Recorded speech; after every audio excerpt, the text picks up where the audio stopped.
Don't post everything you think. Don't. Just don't. If you're watching this right now, if anybody is watching this, don't post your feelings. Don't do it to yourself. How many cars did your father have when you were 5? Yeah, small cars, yeah, many. Okay. Toys, but did he have an toys. actual car? No. He didn't even have a car. No. How many cars do you have right now? One of the issues with social media, it's been pointed out by many people, is that I think maybe particularly Instagram, people look like they have a much better life than they really do. People are posting pictures of when they're really happy.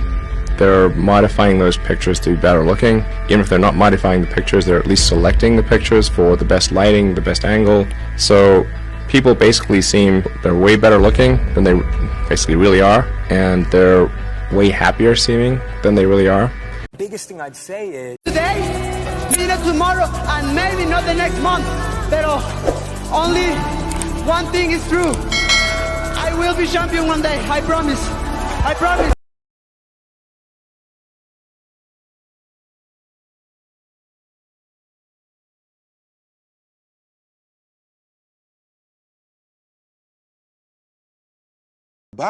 We can't. The definition of greatness is to inspire the people next to you.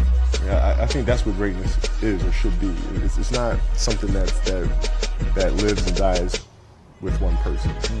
It's how can you inspire. Once you come face to face with who you are, you have a starting point. All right, I'm not real smart. I have no courage. I have no self-esteem.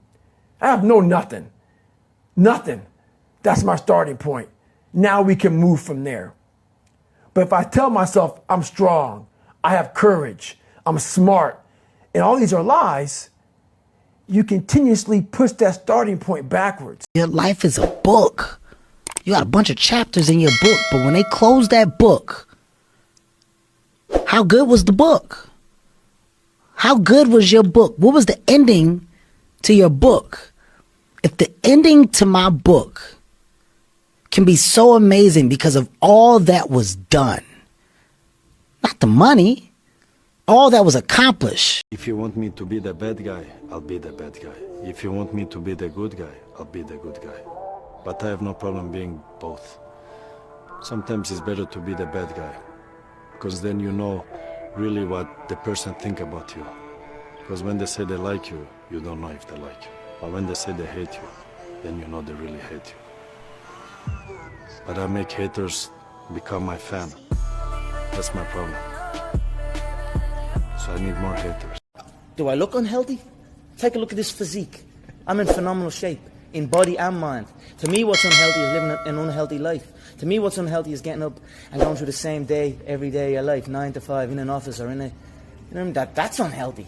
That beats your mind. First 5 years before I moved into my 10,000 square foot mansion on the golf course that I custom built and drove Cadillac and BMW and drove around flew around the world. Before I had that lifestyle for 5 years, I lived like the poorest person you have ever met.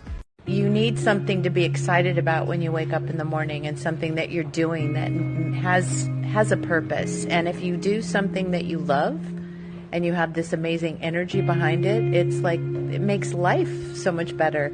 And you can develop something and create a career for yourself out of something that you love to do. And that's what I taught my kids when they were growing up, and it seems to have worked so far. I would say to a young person, you can choose a life of ease and comfort, or you can choose a life of service and adventure. Which one of those, when you're 90 years old, are you going to be more proud of? 3 things that self-made millionaires understand. 1. Opportunity cost. If I make more than $400 an hour, then it wouldn't make sense for me to do the jobs that paid less than that. 2. Value versus price. If a pair of jeans fits nice and it looks good, I don't need to design a name on them. And 3. Thinking long term. I plan 5 years in advance and set my everyday goals to reach that target. Follow for more success tips. Expand yourself. Take yourself out your comfort zone. Do not live in your bubble.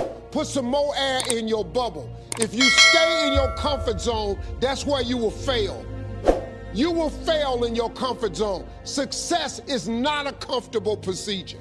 It is a very uncomfortable thing to attempt. So you got to get comfortable being uncomfortable if you ever want to be successful. Start putting some pressure on. Put some pressure on yourself. Get out here and get about it.